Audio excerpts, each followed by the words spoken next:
ఆకాశవాణి ప్రాంతీయ వార్తలు చదువుతున్నది సాయి సిష్లా. ఈరోజు వార్తల్లోని ముఖ్యాంశాలు: ప్రజలకు ఆర్థిక తోడ్పాటును అందించడమే నిజమైన సంక్షేమమని రాష్ట్ర ముఖ్యమంత్రి నారా చంద్రబాబు నాయుడు పేర్కొన్నారు. రాష్ట్రంలో అభివృద్ధితో పాటు ప్రజా సంక్షేమం కూడా అమలు చేస్తామని ఉప ముఖ్యమంత్రి కె పవన్ కళ్యాణ్ తెలిపారు. రాష్ట్ర వ్యాప్తంగా నిర్వహిస్తున్న ఎన్టీఆర్ భరోసా పింఛన్ల పంపిణీ కార్యక్రమాల్లో పలువురు మంత్రులు, పార్లమెంటు సభ్యులు, అధికారులు పాల్గొంటున్నారు. వైద్య విద్యా కోర్సుల్లో ప్రవేశాల కోసం నిర్వహించిన నీట్ యూజీ పునఃపరీక్షా ఫలితాలను జాతీయ పరీక్షా సంస్థ ఈరోజు విడుదల చేసింది. జాతీయ చార్టెడ్ అకౌంటెంట్ల దినోత్సవాన్ని ఈరోజు జరుపుకుంటున్నాం. వార్తల వివరాలు: ప్రజలకు ఆర్థిక తోడ్పాటును అందించడమే నిజమైన సంక్షేమమని రాష్ట్ర ముఖ్యమంత్రి నారా చంద్రబాబు నాయుడు పేర్కొన్నారు. ఎన్టీఆర్ భరోసా కింద పెంచిన సామాజిక పింఛన్లను ప్రభుత్వం ఈ రోజు నుండి పంపిణీ చేస్తోంది. ఇందులో భాగంగా గుంటూరు జిల్లా మంగళగిరి నియోజకవర్గంలోని పెనుమాకలో లబ్ధిదారులకు ముఖ్యమంత్రి నారా చంద్రబాబు నాయుడు స్వయంగా పింఛన్లను అందజేశారు. అనంతరం మసీద్ సెంటర్లో నిర్వహించిన ప్రజావేదిక కార్యక్రమంలో గ్రామస్తులు, లబ్ధిదారులతో ఆయన మాట్లాడుతూ, ప్రజల జీవన ప్రమాణాల పెంపునకు కొత్త ప్రభుత్వంలో మొదటగా పింఛన్ల పంపిణీకి శ్రీకారం చుట్టామని తెలిపారు.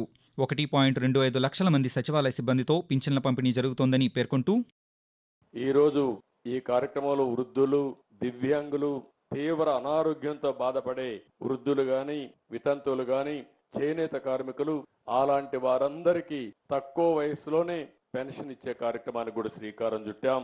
కల్లు గీత కార్మికులు, మత్స్యకారులు, ఒంటరి మహిళలు, ట్రాన్స్జెండర్స్, డబ్బు కళాకారులు, ఇలాంటి వారందరినీ 11 రకాల వివిధ పెన్షన్లు 3,000 నుంచి 4,000 రూపాయలు పెంచాం. ఎవరన్నా ఒక యాక్సిడెంట్ అయ్యి మంచానికే పరిమితం అయిపోతే 5,000 నుంచి 15,000 రూపాయలు చేశాం. రాష్ట్రంలో అభివృద్ధితో పాటు ప్రజా సంక్షేమం కూడా అమలు చేస్తామని ఉప ముఖ్యమంత్రి కె పవన్ కళ్యాణ్ తెలిపారు. కాకినాడ జిల్లా పిఠాపురం పర్యటనలో భాగంగా గొల్లపురంలో నిర్వహించిన పింఛన్ల పంపిణీ కార్యక్రమంలో ఆయన పాల్గొని లబ్ధిదారులకు పింఛన్లను అందజేశారు. అనంతరం ఉప ముఖ్యమంత్రి మాట్లాడుతూ, పిఠాపురాన్ని దేశంలో మార్గదర్శక నియోజకవర్గంగా తీర్చిదిద్దుతామని తెలిపారు. కూటమి ప్రభుత్వం అధికారంలోకి వచ్చాక పింఛన్లు పెంచి ఇచ్చామన్నారు. నైపుణ్య శిక్షణా కేంద్రాల ద్వారా యువతలో ప్రతిభను ప్రోత్సహిస్తామన్నారు. పర్యావరణ శాఖను బలోపేతం చేస్తూ కాలుష్యం లేని పరిశ్రమలు ఏర్పాటయ్యేలా కృషి చేస్తామని పేర్కొన్నారు. మరోవైపు రాష్ట్ర వ్యాప్తంగా నిర్వహిస్తున్న పింఛన్ పంపిణీ కార్యక్రమంలో పలువురు మంత్రులు, పార్లమెంటు సభ్యులు పాల్గొన్నారు. ఇందులో భాగంగా శ్రీకాకుళం జిల్లా కోటబొమ్మాళిలోని వాండ్రాడ గ్రామంలో రాష్ట్ర వ్యవసాయ శాఖ మంత్రి కె అచ్చెన్నాయుడు లబ్ధిదారులకు పింఛన్ నగదును స్వయంగా అందజేశారు. సంక్షేమ పథకాలను, అభివృద్ధిని ప్రజలకు చేరువ చేయడంలో తమ ప్రభుత్వం ముందుంటుందని రాష్ట్ర ఎక్సైజ్ శాఖ మంత్రి కొల్లు రవీంద్ర అన్నారు. కృష్ణా జిల్లాలోని మచిలీపట్నంలో లబ్ధిదారులకు మంత్రి పింఛన్లను పంపిణీ చేశారు. ప్రజల సంక్షేమమే ప్రభుత్వ ధ్యేయమని రాష్ట్ర సాంఘిక సంక్షేమ శాఖ మంత్రి శ్రీ బాలవీరాంజనేయ స్వామి పేర్కొన్నారు. ప్రకాశం జిల్లా టంగుటూరులోని తూర్పు నాయుడుపాలెంలో మంత్రి లబ్ధిదారులకు పింఛన్లను అందజేశారు. ఎన్నికల్లో ఇచ్చిన హామీ మేరకు పెంచిన పింఛన్లను లబ్ధిదారులకు అందజేయడం జరుగుతుందని హిందూపురం పార్లమెంటు సభ్యులు డీకే పార్థసారథి తెలిపారు. శ్రీ సత్యసాయి జిల్లాలోని ఆత్మకూరులో స్థానిక శాసనసభ్యులు పరిటాల సునీతతో కలిసి ఆయన లబ్ధిదారులకు పింఛన్ నగదును అందజేశారు. పశ్చిమ గోదావరి జిల్లా యలమంచిలిలోని అడవిపాలెం గ్రామంలో రాష్ట్ర జలవనరుల శాఖ మంత్రి నిమ్మల రామానాయుడు లబ్ధిదారులకు ఎన్టీఆర్ భరోసా సామాజిక భద్రతా పింఛన్లను అందజేశారు. ఎన్టీఆర్ భరోసా పథకం ద్వారా లబ్ధిదారులకు 4,000 రూపాయల పింఛన్ను అందిస్తున్నామని రాష్ట్ర బీసీ సంక్షేమ శాఖ మంత్రి ఎస్ సవిత పేర్కొన్నారు.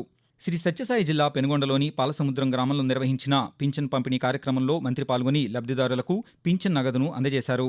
రాష్ట్రంలో 65 లక్షల మందికి పైగా పింఛన్ ద్వారా లబ్ధి పొందుతున్నారని రాష్ట్ర పురపాలక శాఖ మంత్రి పి నారాయణ తెలిపారు. నెల్లూరు నగరంలో నిర్వహించిన పింఛన్ పంపిణీ కార్యక్రమంలో నెల్లూరు పార్లమెంటు సభ్యులు వి ప్రభాకర్ రెడ్డితో కలిసి మంత్రి పాల్గొన్నారు. శ్రీ పొట్టి శ్రీరాములు నెల్లూరు జిల్లా సిద్దిపురంలో జరిగిన పింఛన్ల పంపిణీ కార్యక్రమంలో రాష్ట్ర దేవాదాయ శాఖ మంత్రి ఆనం రామనారాయణ రెడ్డి పాల్గొని పింఛన్ నగదును అందజేశారు. రాష్ట్ర వ్యాప్తంగా ఎన్నికల్లో ఇచ్చిన హామీ మేరకు 4,000 రూపాయల పింఛన్నుతో పాటు గత 3 నెలలకు కలిపి 7,000 రూపాయలను లబ్ధిదారులకు అందజేయడం జరిగిందని రాష్ట్ర హోంశాఖ మంత్రి వి అనిత పేర్కొన్నారు. వైద్య విద్యా కోర్సుల్లో ప్రవేశాల కోసం నిర్వహించిన నీట్ యూజీ 2024 పరీక్షల్లో గ్రేస్ మార్కులు పొందిన అభ్యర్థులకు సుప్రీంకోర్టు ఆదేశాల మేరకు వాటిని రద్దు చేసి గత నెల 23వ తేదీన పునఃపరీక్షను నిర్వహించారు. ఈ క్రమంలో పునఃపరీక్షా ఫలితాలను జాతీయ పరీక్షా సంస్థ ఎన్టీఏ ఈరోజు విడుదల చేసింది. దీంతో పాటు నీట్ యూజీ 2024 అభ్యర్థులందరి ర్యాంకులను సవరించినట్లు వెల్లడించింది.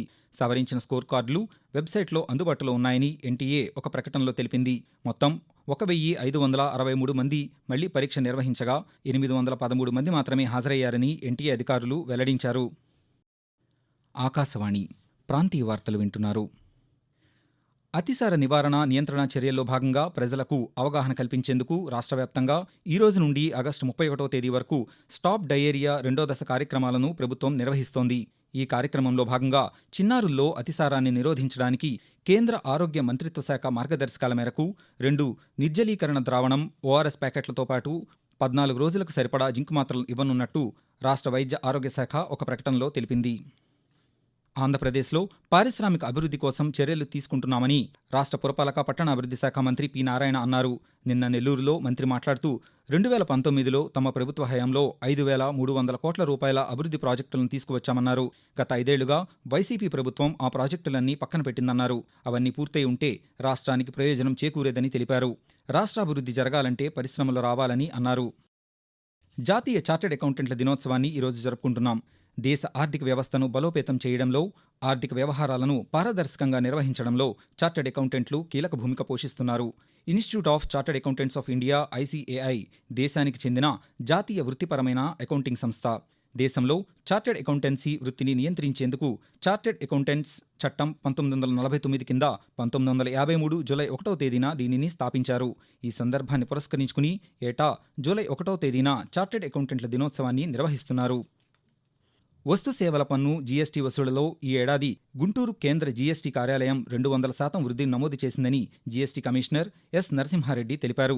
గుంటూరు నగరంలో ఈరోజు నిర్వహించిన 8వ జీఎస్టీ దినోత్సవ కార్యక్రమంలో ఆయన పాల్గొని మాట్లాడుతూ జీఎస్టీ విధానం అమలులోకి వచ్చి 7 సంవత్సరాలు పూర్తయిన సందర్భంగా ఈ కార్యక్రమం నిర్వహిస్తున్నామని తెలుపుతూ గూడ్స్ అండ్ సర్వీస్ ట్యాక్స్ అమలులోకి వచ్చి 7 సంవత్సరాలు పూర్తయిన సందర్భంగా గుంటూరు సెంట్రల్ జీఎస్టీ సిబ్బంది అందరూ ఈరోజు జీఎస్టీ డేను ఘనంగా జరుపుకుంటున్నారు.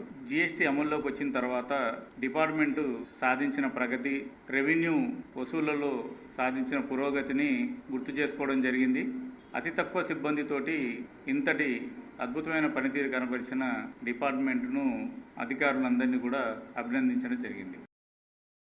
ఆకాశవాణి విజయవాడ కేంద్రంలో కార్యక్రమాల విభాగాధిపతిగా పనిచేస్తున్న బి. వెంకటేశ్వర్లు ఈరోజు విజయవాడ దూరదర్శన్ కేంద్రంలో కార్యక్రమాల విభాగాధిపతిగా అదనపు బాధ్యతలను స్వీకరించారు. ఈ సందర్భంగా ఆయనకు Doordarshan deputy director general Ravikumar, Akashvani deputy director general M. Someswararao, Akashvani ప్రాంతీయ వార్తా విభాగాధిపతి శ్రీసాయి వెంపాటి అభినందనలు తెలిపారు.